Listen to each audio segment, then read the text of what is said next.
Bonjour à tous et à toutes, qu'est-ce que je ferais pas pour la chaîne Guitare? On est aujourd'hui le dimanche 1er mars 2026, voilà, c'est le jour 2 du ToneFest à Tuusula, un peu au nord d'Helsinki. Il fait un temps épouvantable, une sorte de petite pluie verglaçante qui tombe, voilà.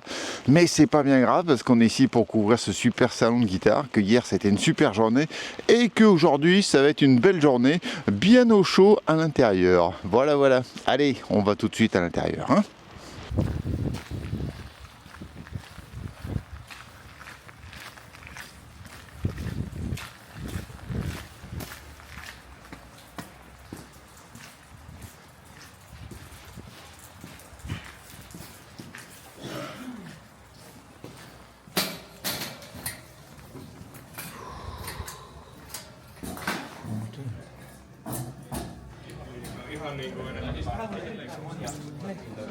Hello. Good morning. Voilà, j'ai à peu près dégelé, je suis à l'intérieur, il fait bon, j'ai presque enlevé une couche, il me reste encore une couche ou deux à enlever, mais ça fait bien du bien. Il est quelle heure? Ouais, il est quasiment midi, là je viens de discuter un long moment encore avec Olaf Love, là, le luthier finlandais que je vous ai présenté hier. Il me racontait plein d'histoires, c'est toujours très très fleuri, j'adore ce genre de discussion.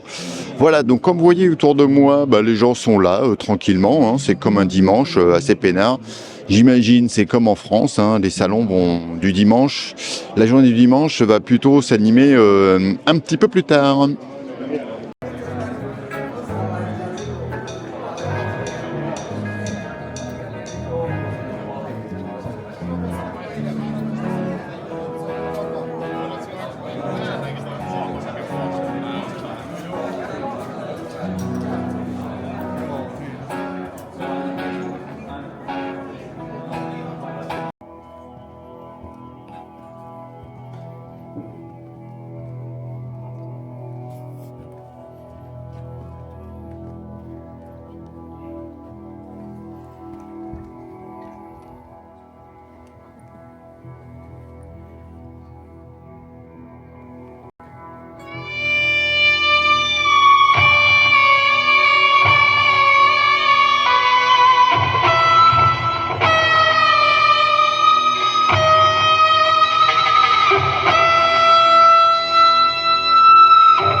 mä teen sen ihan tavanomaisesti.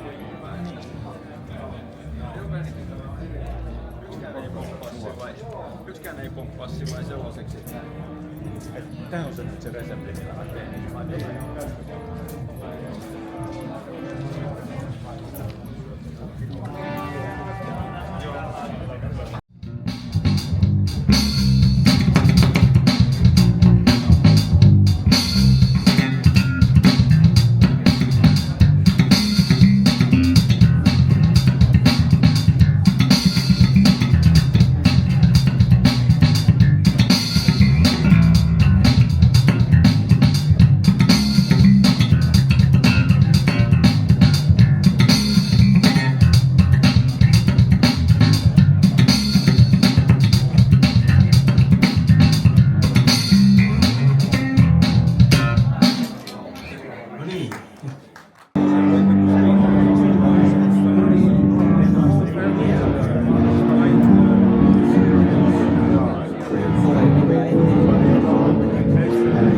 My next guest on the show is Oli from Vitasari, something like that, right? Yeah, that's correct. Okay.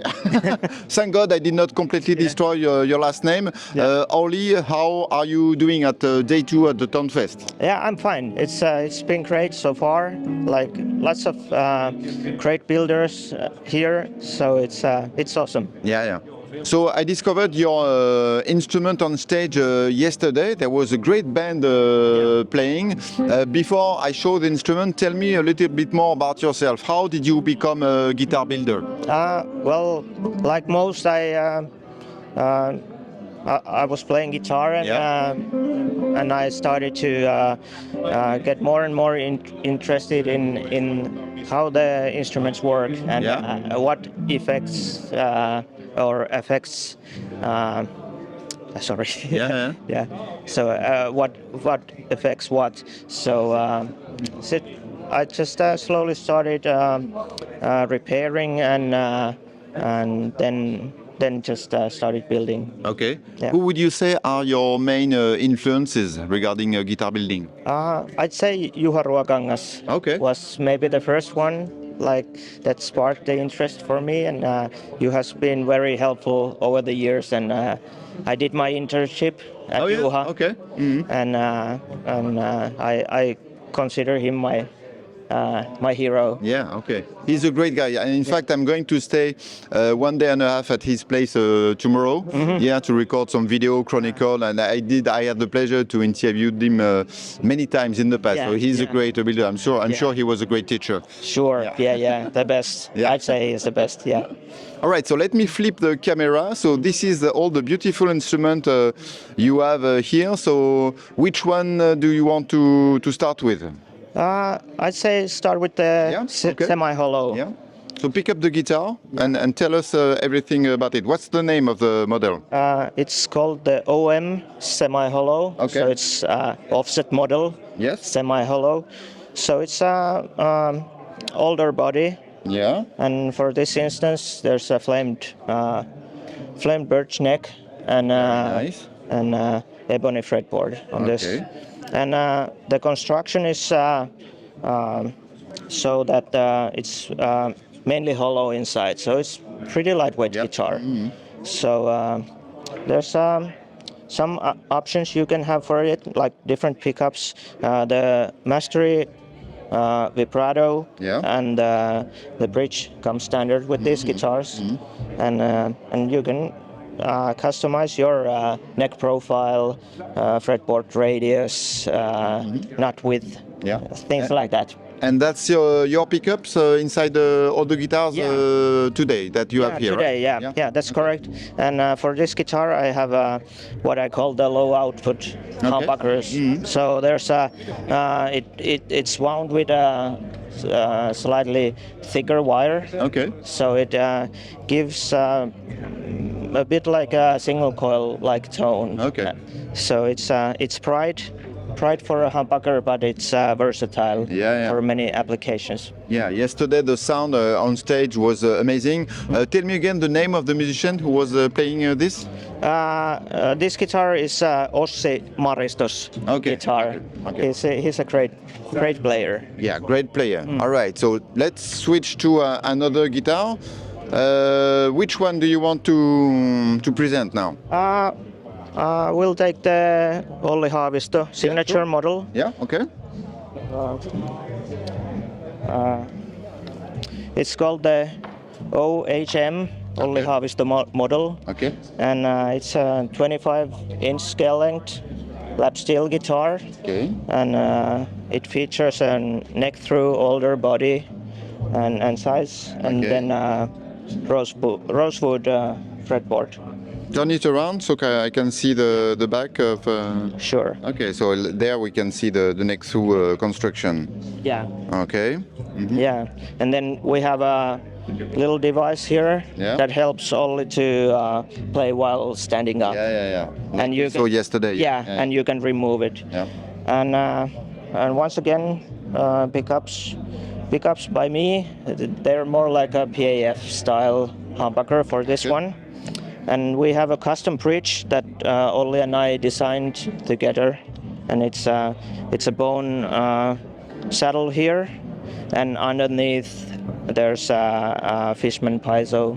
Okay. So you can have a piezo signal out and use whatever device you want to run it into. Okay. And then there's another output for the magnetic pickups. Okay. So you can blend them however you like. Tell me about the tuning system you have here. Yeah, this is a device called the Double Shot by Hipshot. Okay. So you can have two different tunings for this instrument. So, for example, on this mode, it's GPD tuning, which is dobro tuning, and if you change the lever up, there's an open D tuning. Okay. So it's basically you can change the tuning however you like during a song, if you will. Yeah. So it's pretty nice device. And that device is only used on a lap steel, or you could actually use it on a guitar. It's really for lap steel. Yeah. It's I think they're making like two different models for this. So you can install it in a dobro, like a traditional dobro, or solid body electric guitar, which this basically is. So there's two models of this one available, and for this bridge you can use it as a wraparound bridge as well. Okay. So you don't need to have this if you will. But yeah. All right, excellent. So maybe let's switch now to a third one. I think yesterday we saw on stage this one. So pick up the green one. Yeah. Sure. So this is Ville-Veikko Airaniemi's guitar. Yeah. So there's quite a bit happening here. Okay. First of all, there's two outputs as well. So there's a piezo inside this guitar as well. It's located about here. Okay. So you can have it run similarly to Olli's guitar. So then there's the magnetic pickup output as well. Yeah. 3 P90s wound by me, and there's a coil tap feature on the bridge pickup. Okay. So you can have two different sounds from this pickup. And then there's a bass cut feature and a tone and volume control. Okay. And a 5-way switch. So there's quite a lot happening with this guitar. Very cool. Older body. Yeah. Finish older. Mm-hmm. Then there's a maple neck and rosewood fretboard. Excellent. Yeah. Love it. And again, the sound was amazing. So Yeah. people, go watch my report from yesterday and you will see some great footage. The band was really amazing. Yeah. To conclude, tell me what are the ballpark prices for your guitar? This one is starting at 3,400 euros. The lap steel is about 4,000 euros, depending on the if you want the system or not. And there's like different options. You can have like different tops on guitars, so they're priced accordingly. Okay, yeah, sure. To have more information, what's the best way to reach you? What's your website and so on? Yeah, my website is viitasaariguitars.com, and there's links for my social media accounts. So I'm on Instagram and on Facebook as well. All right. Oli, thank you very much. Kitos. Yeah, And kitos. thank you very much for taking the time. Yeah, thank you. Bye-bye. Bye-bye.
Ei suuri, se on tämä!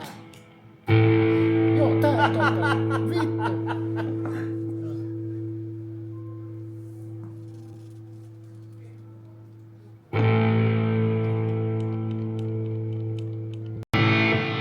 So Pierre, a clean slate.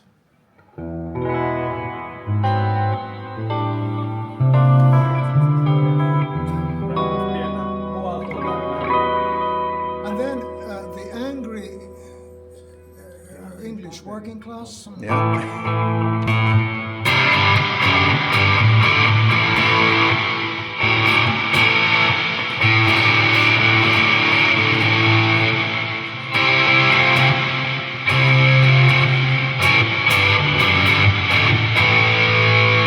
All of this angry English working class. So here we have the front of the mask. And on that I put a horrible fuzz, which is in the throat. Okay. Okay? The sum is melted down.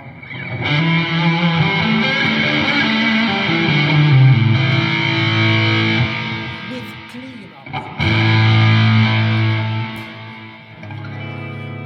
Without touching any pedal. Very nice.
drops of vodka, Yeah. and then becoming completely clear again. Yeah. I suppose the fuzz is first in the fuzz. single chain, right? Is the first pedal in the single chain. Fuzz is the first, and the angry English working class is the second. After, yeah, okay.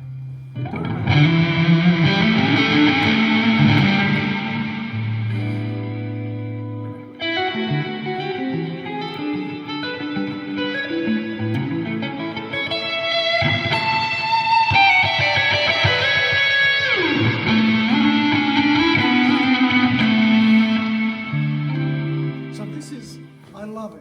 Yeah, yeah. Because I can, move from meltdown to completely clear. And so you are running in stereo. The Hall of Fame is driving the Yeah. stereo reverb, right? Stereo reverb and delay to this system, which compared to it's more like the sun, and when you have a single amp, it's more like a flashlight. Okay, I love the image. Excellent. My next guest on the show is Peter.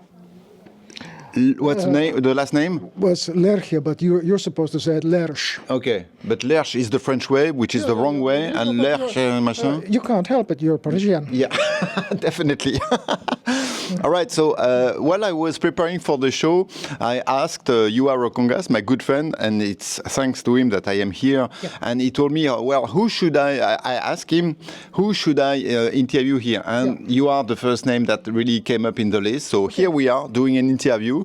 I just saw a bit of your masterclass. Of course, I don't speak a word of Finnish. I just know to say kiitos, and that's it. So it was difficult to understand whatever you say. Yeah. But I enjoyed the pieces of music you played. So tell me a little bit about your story, Peter. Well, I've been in the business for 3,000 years. Okay. No, I've been only for 51 years. I did a lot of. I was part of the wrecking crew in Finland, and I played in everybody's band. But my longest stint was with Finland's most beloved interpreter. Okay. Doing concerts and arrangements and with symphony orchestras, but most of our tours were like with a sort of chamber band with harmonica, bass, and my guitar. Mm-hmm. And this legend called Vesa-Matti Loiri. Okay. Mm-hmm.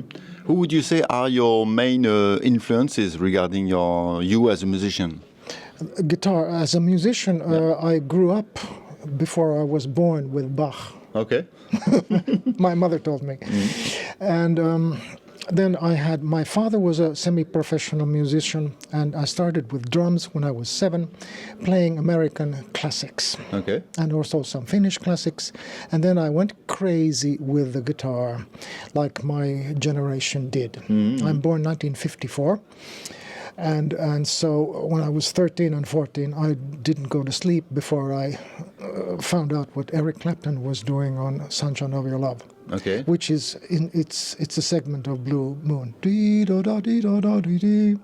And then I worked my ass off, and then I played also classical guitar when I from age 20 to 23.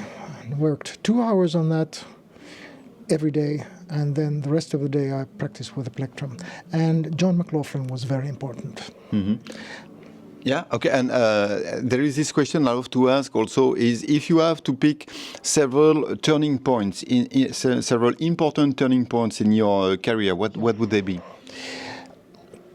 It was before my career that I knew the guitar is my language. Okay. And then I decided that I just have to do this as a profession also.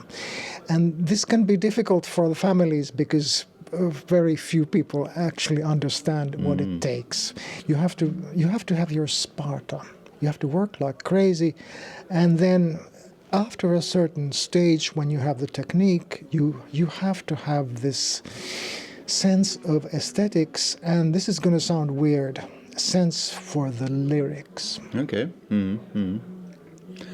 When I asked, when you were told me a couple of things about you, he said that you are maybe some kind of sensei, of a grandfather of all Finnish guitar player. It must be a very strong, hard responsibility, or no? I don't take any responsibility for that. Okay. But yes, when I worked a lot, in the music industry, I played on perhaps 150 records, 10 years. Then I wanted to have a day off from the music industry. And then I taught at the Pop Jazz Conservatory, but only 3 students. But over the years, I've had many students, wonderful students. I love them.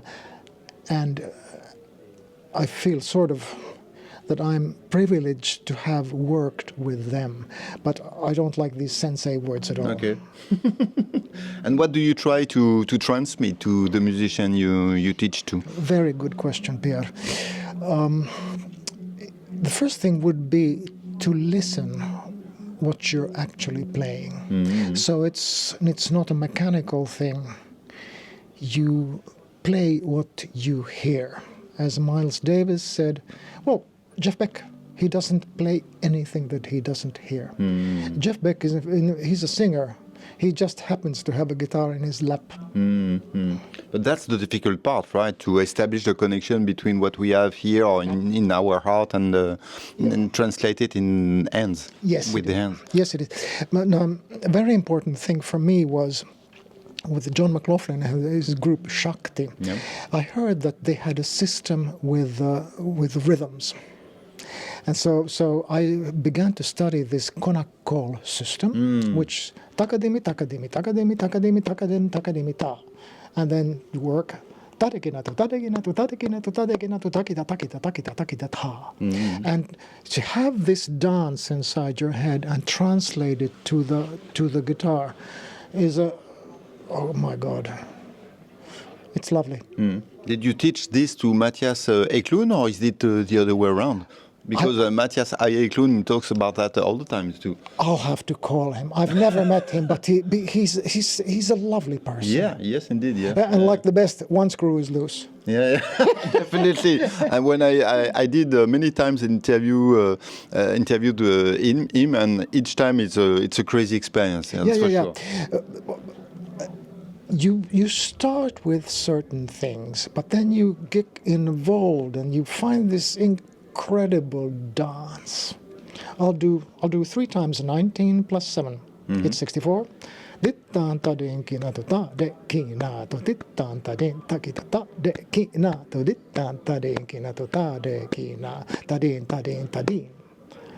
Pierre. Yes. Okay, I need to study now. Yeah. No. Yeah, and that, by the way, that's another thing.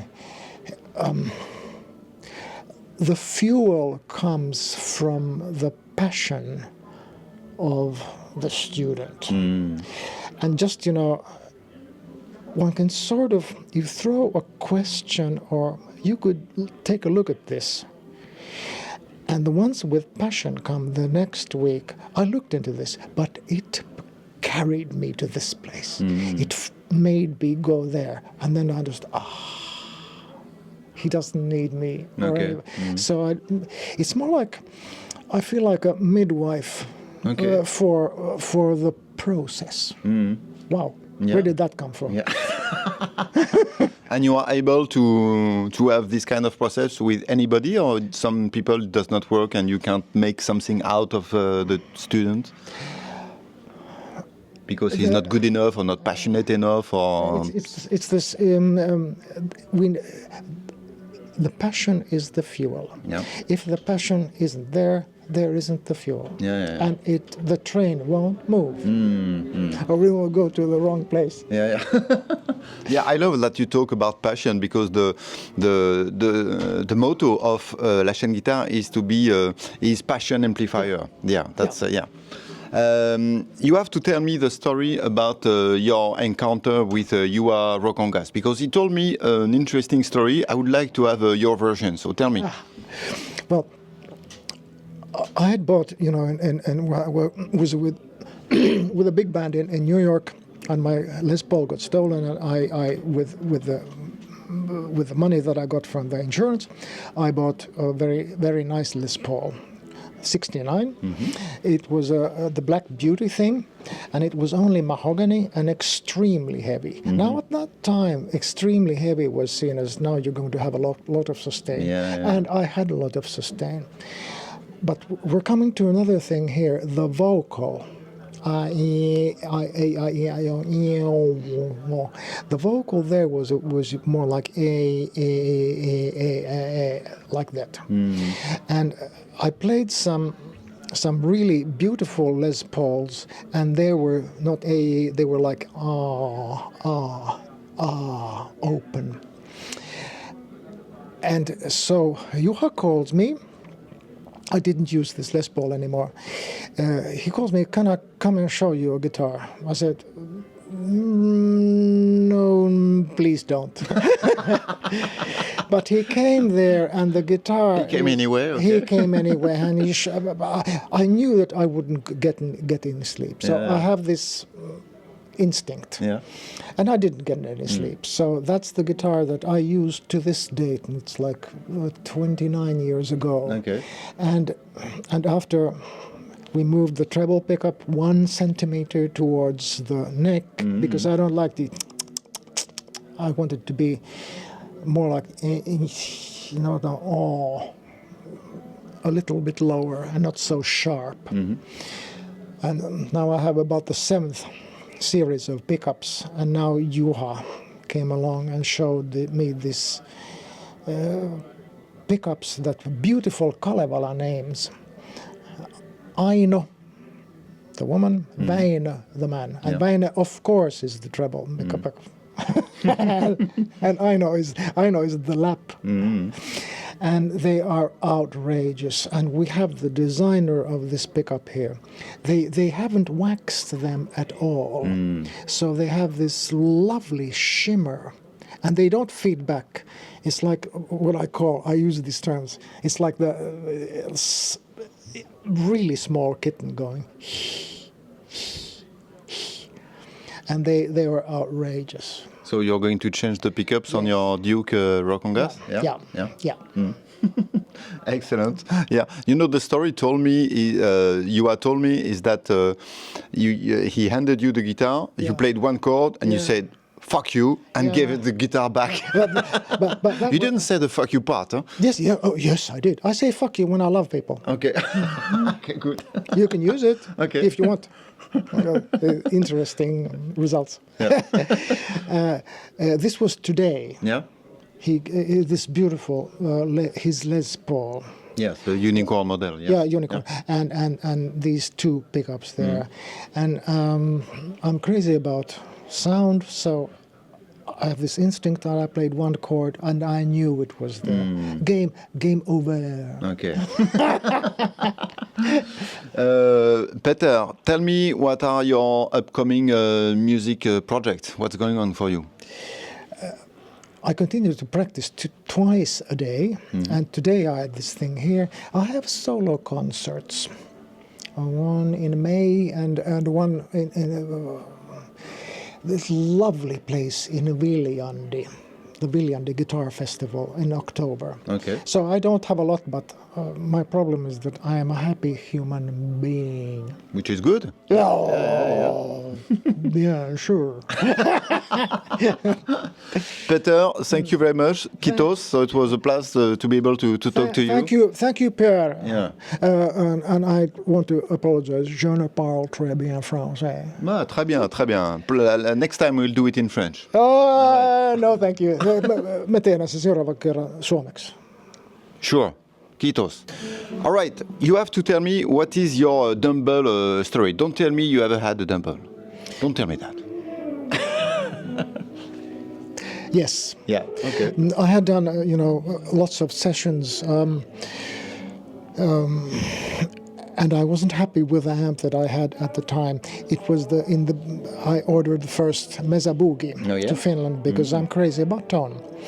And it had a lovely sustain, but the first transient didn't come quite through, and it didn't clean up from this. So I read about dumbbell in guitar, Player magazine, and I said the way the verbalism that he uses is completely different. As Lassi just said, it's a completely different vocabulary that he used. And so I sent a letter with a good friend of mine, Kai Saarikko, who went in 1987 to Nam, and they went to visit him in his weird home. Oh yeah, that must have been an experience. I heard that it was an experience. And they connected there, and he told that this guitarist in Finland, Peter, wants you to build an amp, but he has an audition thing going on. Yeah. He builds amps only for people whose playing he likes. Yeah. And so I sent him as an audition CD. I played with this bass genius. There was this record that I sent him. And then I got this handwritten letter, you know, the American sort of yellowish paper. Yeah. And it said Dumble up there, and with a calligraphy standard handwriting that if I agree to the terms, he will be happy to build me an amp. And he understands my problems with my previous amp, and you will not have that problem with the ODS 100. So you passed the audition. Congratulations. And well, this is difficult for me as a Finn to say, but he had all this P.S. Peter, I really like your playing, and I think you are an excellent guitar player. I don't like to say this. Greetings, Howard. And then it came immediately after 5 years. Okay.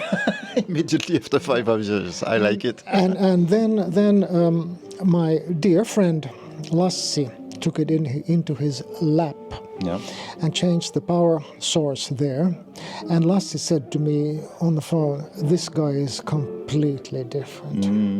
And yes, he is. It's a Fender style, it's not a copy, Fender style. But what happens there is you have the clean sound, it's wonderful clear, the power amp has lots of negative feedback loops, so it's really warm and extremely clear. And then, now this is the main thing for me. The EQ on the amp is gain, because the whole signal from the clean sound goes into the distortion. And so when you have that, I want less mid or more mid or less this or that. But all of this defines the distortion. So the same sound, the sound you have clean, when you put it into the distortion, it has the exactly same spectrum.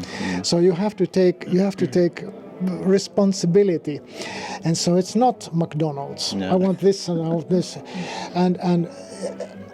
and you can get outrageously lots of distortion there. Now, as Lassi said, some of these amps are sort of like casual, but I said, Lassi, I want to have a meltdown. Meltdown. What kind? Complete. And then I, maxed everything out there, and you have the wonderful sound, like, oh my God, like a fuzz face, and everything cleans up from the volume on the guitar. So it's a completely different thing. So the first time you plugged into your Dumble, it was really night and day compared to previous amplifier you played with? Yes. Yeah. Okay. And it was a learning curve there. That what do you want to do with your sound before you distort it? Okay. And so this we're coming to here. What is your vocal? Do you hear? What do you hear there?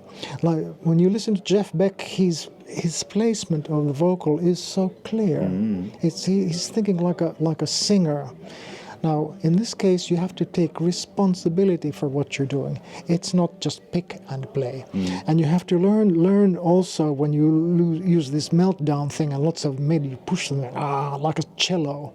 You have to learn to articulate with your picking technique. Like you have to sort of caress the string. So yes, it was wonderful. Yeah. So we are in 2026 and you don't have that dumbbell anymore. So why did you sell it? This is going to sound a bit weird, but the same thing I think happened with Robin Ford with his wonderful sound, especially from Talk to Your Daughter. So I felt that, it was a big learning process, but I'd done it. Okay. So sort of next base, and then Petri from ToneFest gallery asked, "You want to put it up for sale?" And I said, "Yeah, sure." I was dispassionate about the whole thing. I had nothing to do with the price. For you, it's a tool, and you were done with it. You were ready to move on to something else. Yeah. Sort of come back to the A4, the white paper, A4 size, and you do things with that, and you have your basic sound, and then you add stuff on there, but you don't change the preamp or the power amp like you do with many different amps. So yeah. I just moved ahead, and so I and saw. you are not no regret about that. No, because it went to a person who is a beautiful person who is outstanding guitarist and a good human being. Non-disclosure, I can't tell you. Okay.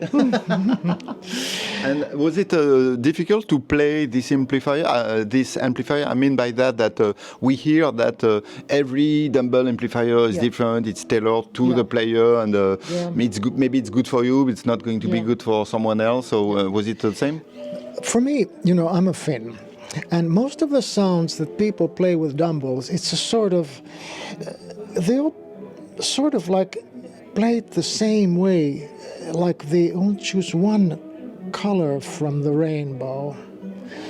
And for me, most of the dumbbell sounds on that I hear, they're sort of like wine, but I want vodka. With nothing else or whiskey, and this complete meltdown thing also. So I think it's sort of or the guitar world can be also pretty dogmatic. Oh yeah, for sure, yeah. You know that at least as well as I do, and this dogma is just not for me. Cock sniffer philosophy.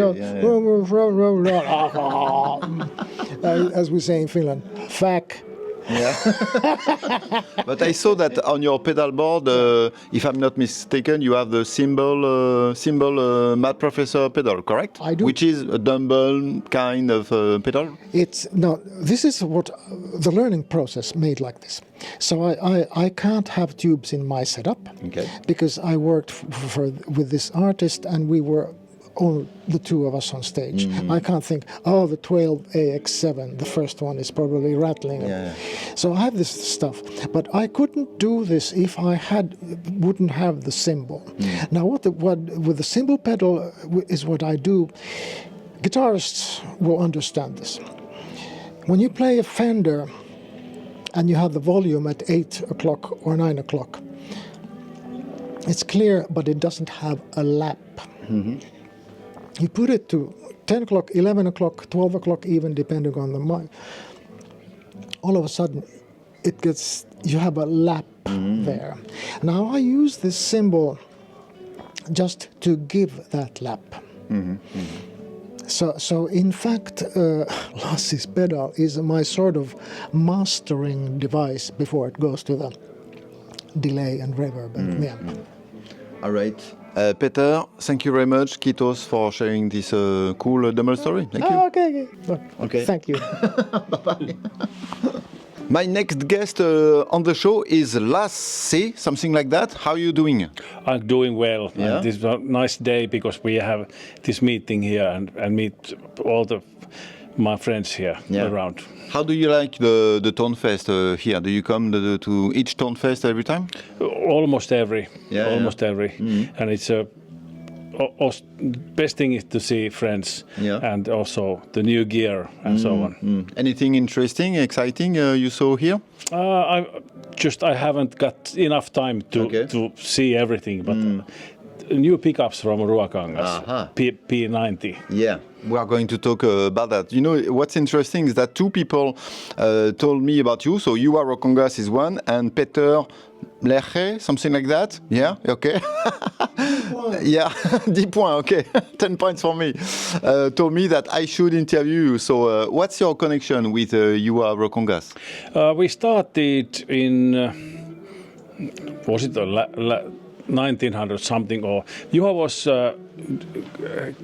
wanted help to have some guitar equipment that it didn't never finalize. Okay. But after that, they had this valve bucker microphone system, and the first guitar that they had was Captain Nemo. Oh yeah, And I remember that guitar. It was in 2014, and he brought it. He brought it at the Holy Grail Guitar Show in Berlin. So they could not repeat the system so that it was sounding like the original Nemo, and so he asked me if I can help them, and I was able to. And interesting thing was that in my military school, my teacher was the designer of the first pickup system. Okay. And then now we continued from that, and after that school we've been doing together this project, and it's nice. And I love deeply Juha and his attitude for working, and Emma as well. So it was very a good way to just finalize the valve bucker, and it was like skiing with no tracks, so in open field. Once you solve a problem, there's another problem. Yeah. Okay. But we did find the end, and it's good microphone, excellent. And I do not remember who was it, but in the NAM show, one guitar player who was also a producer, he said that this is the first new guitar sound in 15 years. And after that, we've been doing some close work together with Juha, and I was also able to give some hints and tips to how to design microphones. Okay. So you are basically the mad scientist behind the mad Juha Rokongas crazy guitar builder, right? I don't know if I'm so enough mad, but but I think things differently. So if there's some like connection or the wiring or the circuit, but why is it so? How does it behave? And I'm able to, for example, I read the schematics from amplifier 1 minute, and then I know what's the meaning of each pot and how does it sound after just looking it's like the partiture. Okay. Yeah, you are able to understand or imagine the sound of the amplifier just by looking at the schematics, basically? Yes, okay. That's it. Okay. And this helps me to think things in a different way, so that let's close things from different angle and find new solutions in this. Like the new Aina and Väinö pickups. Juha was clever. He was not having handcuffs so that we should do exactly copy of PAF. No. It was really open table how to do good microphone without doing the same boring way. And the fruits are now ready. And it's excellent mic. But how did you develop your expertise regarding pickup? Did you destroy many vintage pickup to find the secret, or think about how to make it a different way? Or no, let's think that if the people from 50s, they have been thinking and finding how to do pickup, why couldn't we think the same thing and do? But now we have more knowledge for the background of the making pickups and to develop things from that point. And they had been doing wonderful work, excellent work.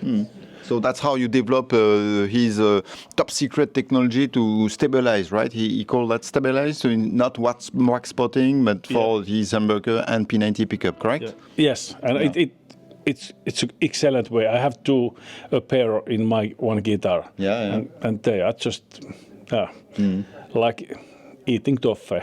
Okay. Are you going to tell me the secret and you have to kill me after that, or? Which way do you want to die? The latest possible, yeah. Okay. Yes. So. Without telling any secret, tell me a little bit more. What's different? Because many pickup builders say, okay, you know what, I swear, this is the best PAF replication everywhere, blah, blah, blah. We heard the stories many times. So why should we listen to you? Why should we listen to you? It's like you do a cake and you just put the best mustards and sugars and everything in a good portion. Yeah. Yeah, and that's it. So there are no, I guess, kind of secret materials or metal from the space. Okay. Or different. Or licorne hair and. It is, and no monks has been doing that in their secret monastery. I'm disappointed. Okay, I thought there was somebody up north in the North Pole. No dark magic here. But good idea. Yeah. It was. Perhaps we used hair of reindeers in next. Yeah, of course. Yeah. Next phase. Yeah, sure. And where do you think Juha is going to take this? Because now he has the humbucker, the P90, so obviously the single coil will be the next step. I really do not know what is the next goal. We have been talking about going to also like the one coil world. But it is Juha's decision what to do. And I help if there is something that I can help, so I'm doing, like measuring pickups and trying to get some data in a way that we can repeat things more reliably. They have a good winding machine, so I think they are one-to-one, each of them. Excellent. Tomorrow I will be at Juha's place, so hopefully I will try to have some more stories from him. I'm glad that you are able to go there, because it's so nice building, nice environment. Just a crazy guy inside. No, a passionate guy, I'd say more. That's what he is. So Juha is living to build guitars. Yeah. That's what I like about Juha, is that he can really go super deep into a subject, and when after that, he is a very good storyteller in a good way, I say that. But when he tells a story, you know that there are some serious work behind it. No, it's not just, okay, here is my magic powder, and believe me, it's good. Yeah. The magic power comes from muscles and finished dark bread. Yeah. Okay. Now we know the secret. Yes, more or less. Anything else you would like to add about what your science regarding amps and stuff like that? My background is in avionics, and I've been doing work with helicopters, and we did, for example, repair the radars and radio altimeters of the helicopters by ourselves, which is quite uncommon in military base. And beside that, I was always playing guitar and built some amplifiers and preamps and like the boxes. And I met Peter from 1986 or 7 first time, and I introduced my self-made and designed pedal, and Peter liked that very much. So that was the start of our cooperation. And we have been in telephone together with distance 130 kilometers, let's say several thousands of hours. And it's also wonderful how to describe tone. It's not that more treble or bass or bass or 600 hertz. But can you have some more lap in the center? But So it's need to translate, more imaginary language. And when you get that vocabulary of these words, it's much easier to concentrate and develop things further. And I recommend deeply that the tonal language in the world should be increased widely. I have this difficult question for you. We are in 2026. How come we still need to have tubes to have a good guitar amplifier? Do you think at one point we need to get rid of the tube because we won't be able to build them, or it's not a good technology? What's your take on that? I think we need tubes because there are a lot of these modeling amps, but somebody has to manufacture amps that are modeled. Yeah.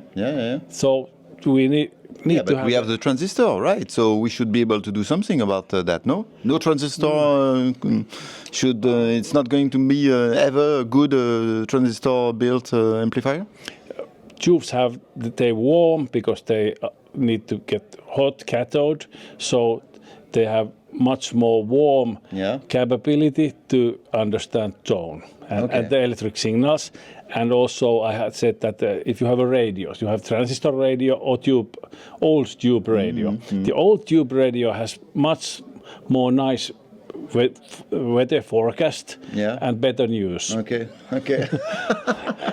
and they are just much more harmonic. And so tube is here to stay, definitely. It is quite a long time.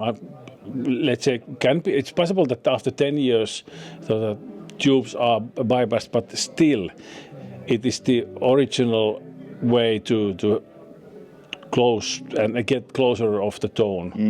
And how would I say? It's also the connection of the loudspeaker and amplifier where you are very tightly in the same environment. If you have the let's say this digital tone, you are not just you have the tone, but it's not in the environment. It's the connection. That it is like you're playing a cello, which wakes up the tone in the whole room. But if you are living in a room that has one loudspeaker and you get the cello tone from that single point, it doesn't go into the room. So it's also acoustic things, not only electric. And what is interesting that when you play guitar, you get to your ears the tone, and so you have feedback, acoustic feedback into your brains. And like hippie people, hi-fi, when they listen records and that this is now good speaker, they don't know what's the original tone in the studio in the monitoring room. But the player can always find the circle. He has the references. He's play guitar, amplifier, feedback to ears, and when everything goes well, you're just in the loop. It is, and the getting closer is like running 100 meters. When you start, you train and exercises, and you get 1 second off. Then you have to exercise as much, and then you get only 1/10 of a second better time. And again, as much work, and then you get only 100th of part of second away. So when we are closing the good tone, so the minor things, they are very important. But in the beginning, when you have everything is like crap or shit, so 10 dB is nothing. But in the end, 0.2 dB are very important. Lars, it seems that you have a couple of secrets regarding dumbbell amplifiers. So tell me. Oh, it's a great amp. It's an amp made in a good way to be reliable and as well very, very sophisticated tone and very hard for player to get the tone. It's not for everybody's amp. And did you have the opportunity to get your eyes on a dumbbell amplifier? Is there anything special really about them? Yes, I had, because when this amplifier came into Finland, it was the mains power was 110 volts, and we have 230. You want to adapt it, yeah. So we had to make new transformer and put things in a way that it handles European electricity. And now it has, I had the button that can change that we have 115 and 230 volts as well, and some minor things had to be done as well at the same time. And do you think nowadays there are still some amp builder building amp like Dumble or with the same philosophy? I'm not talking about replica or copies, but with the same philosophy that are going to take the Dumble sound maybe somewhere else? It's gone forever. And, actually, I have a repair shop at a small company, and now I have one Plutotone to be overhauled. Okay, is it good? Yeah. It's in the queue, and I have not opened it. Okay. But I have had like Tool Rock and so on. These different amps, and it's not only the schematics that tell you how the amp sounds. There are a lot of like wiring that affects the tone. Yeah, the way the wires are placed and so on. Yeah, the path and now I have been able to measure things, and when Howard Dumble did tell about the circuit constants, so they affect a lot to tone. And what I found actually was now just a few years ago when I was thinking the Dumble amp, it's like Fender Tweed Deluxe, but enhanced and makes much bigger. But the basic idea of getting tone is quite close of that amp, and I do not know if people have been thinking and opening this amplifier design in that way. And according to you, at the moment, who is building the best Dumble-like amplifier? No, he's dead now. Okay.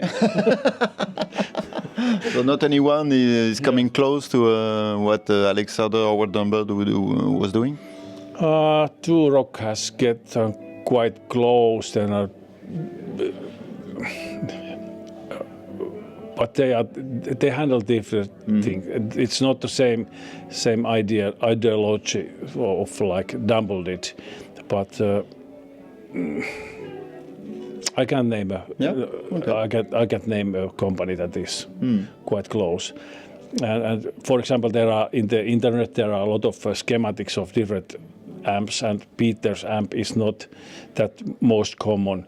That most common 183 model, it's like small jacket and perhaps a tie or without tie or cheese, so it's casual suit model tonally. And Peter's amp was it was like a t-shirt and broken jeans. Okay. The tone was like that. Okay. Excellent. Thank you very much for some more stories, Lars. Thank you.